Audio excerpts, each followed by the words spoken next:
नमस्कार दोस्तों। आज मैं आपके साथ जो कहानी शेयर करने जा रहा हूँ वो कहानी है घर का काम। आज की ये कहानी उन लोगों का नज़रिया पूरी तरह से बदल देगी जिन्हें सिर्फ़ अपना काम ही बड़ा महत्वपूर्ण लगता है और औरों का काम बहुत आसान, तुच्छ और छोटा लगता है। इस कहानी की शुरुआत होती है मंजू नाम की एक हाउसकीपर से, जो कि अपने मालिक के घर उसके बच्चों को कपड़े पहना रही थी। तभी उसकी मालकिन नीना शॉपिंग करके घर आती है। नीना ये देखकर कि मंजू अभी भी उसके बच्चों की तैयारी में लगी है, गुस्सा हो जाती है और उसे डांटकर कहती है, अब तक तुमने मेरे बेटे को तैयार नहीं किया।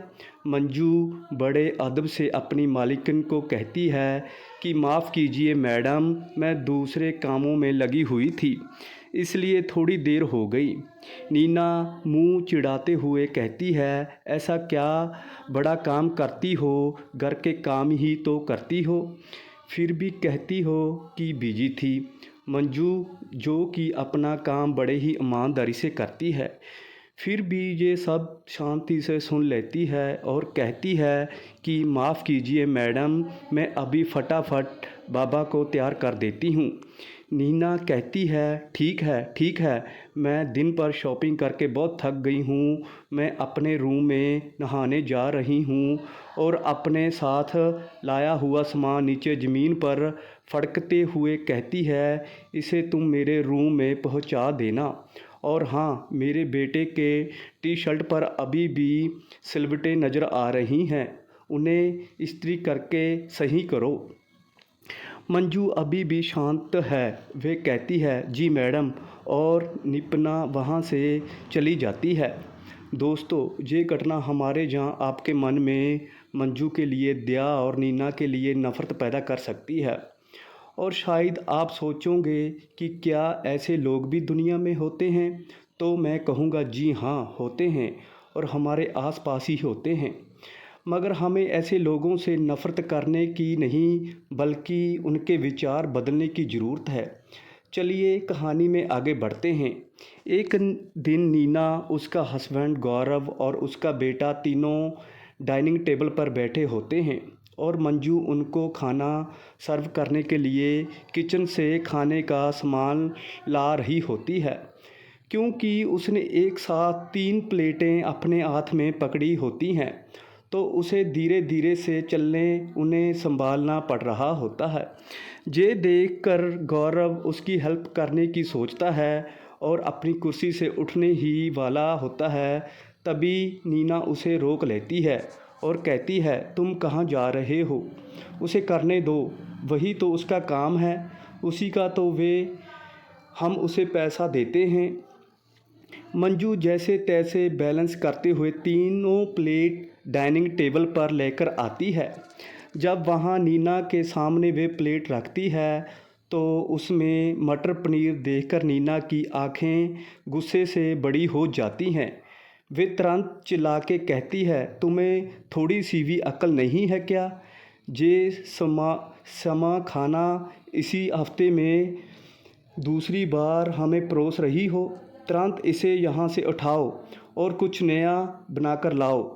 गौरव को नीना का ऐसा दुर्व्यवहार अच्छा नहीं लगता है, इसलिए वे उसे समझाने की कोशिश करता है। वे नीना से कहता है कि तुम्हें किसी से भी ऐसा बर्ताव नहीं करना चाहिए, क्योंकि हर इंसान अपने काम में कितनी मेहनत लगा रहा है, हमें उसका अंदाज़ा नहीं होता। नीना कहती है कि वो क्या बड़ा काम करती है, घर का काम ही तो करती है, भला उसे क्या मेहनत लगती होगी। गौरव कहता है, तुम ऐसा कह रही हो क्योंकि तुमने कभी उसका काम करने की नहीं देखा है। तभी नीना घमंड से अपने हाथ दिखाते हुए कहती है, ये हाथ काम करने के लिए नहीं, शॉपिंग करने के लिए बने हैं, और हंसने लगती है। एक दिन जब मंजू किचन में बर्तन धो रही होती है, तब नीना किचन में जाती है और पीछे से उसे आवाज़ देते हुए कहती है, जल्दी जल्दी ये काम ख़त्म करो, तुम्हारे लिए और भी कई काम हैं। अचानक तीव्र आवाज़ सुन के मंजू हड़बड़ा जाती है और उसके हाथ में जो प्लेट होती है वो नीचे गिरकर टूट जाती है। जैसे ही प्लेट टूटी हुई नज़र आती है, नीना गुस्से से आग बबूला होकर मंजू को खरी खोटी सुनाते हुए कहती है कि तुम्हें पता भी है ये प्लेट कितनी महंगी थी। मंजू माफ़ी मांगते हुए कहती है, मैडम गलती से टूट गई, नई खरीद के ला दूंगी। नीना अब और ज़्यादा गुस्सा हो जाती है और कहती है, अच्छा तुम गलती भी करोगी और उल्टा जवाब भी दोगी? ठीक है, तुम्हें सबक सिखाना ही पड़ेगा। अपना सामान उठाओ और दफ़ा हो जाओ यहाँ से। मैं तुम्हें अभी और नौकरी से निकाल रही हूँ। ये सुनकर मंजू की आंखों में आंसू आ जाते हैं और वे नीना से कहती है कि मैडम मेरे साथ ऐसा मत कीजिए, मुझे इस नौकरी की ज़रूरत है। मगर वो मंजू की एक नहीं सुनती और उसे नौकरी से निकाल देती है।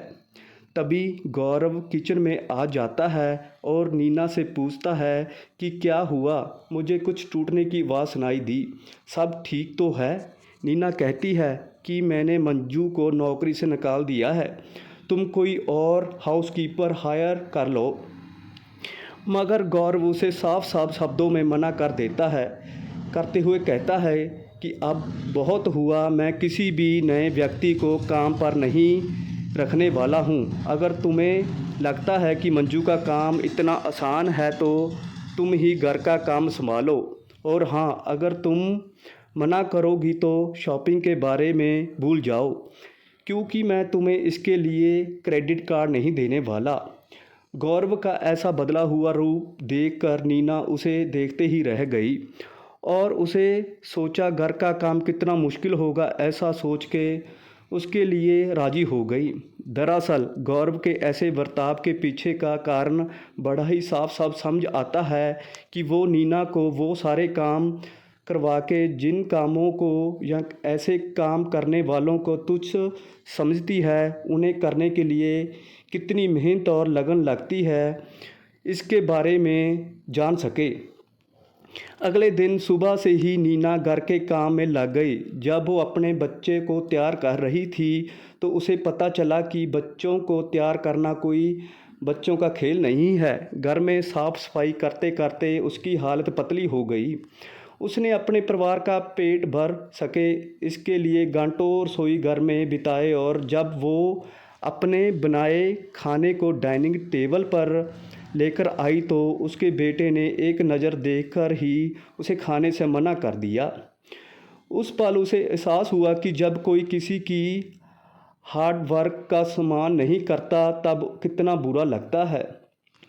खाना ख़त्म होने के बाद जब वो दुखी मन से बर्तन धो रही थी तब ध्यान ना देने के कारण उससे भी वैसी ही महंगी वाली प्लेट नीचे गिरकर टूट गई, जिसे तोड़ने पर उसने मंजू को नौकरी से निकाल दिया था। अब उसे पूरी तरह मंजू की मेहनत और काम में उसकी लगन का एहसास हो गया था और उसे मन ही मन पछतावा भी हो रहा था। थोड़े दिन नीना ने बड़ी मुश्किल से सारा काम करते हुए बिताए। एक दिन घर की साफ़ सफाई करके जब वो जमा कचरा फेंकने के लिए कचरे की थैली उठा रही थी तभी उसके घर की डोरबेल बजी, और जब उसने दरवाज़ा खोला तो उसके चेहरे पर मुस्कान लौट आई, क्योंकि वहाँ पर मंजू खड़ी थी जिसके हाथ में सेम वैसी ही प्लेट थी जो उससे गलती से टूट गई थी। मंजू बोली, मैडम मुझे बहुत बुरा लग रहा था कि मैंने आपकी कितनी महंगी प्लेट तोड़ दी, इसलिए मैं ये प्लेट नहीं खरीद कर आपको लौटाने आई हूँ, और मेरी बाकी गलतियों के लिए भी हो सके तो मुझे माफ़ कर देना।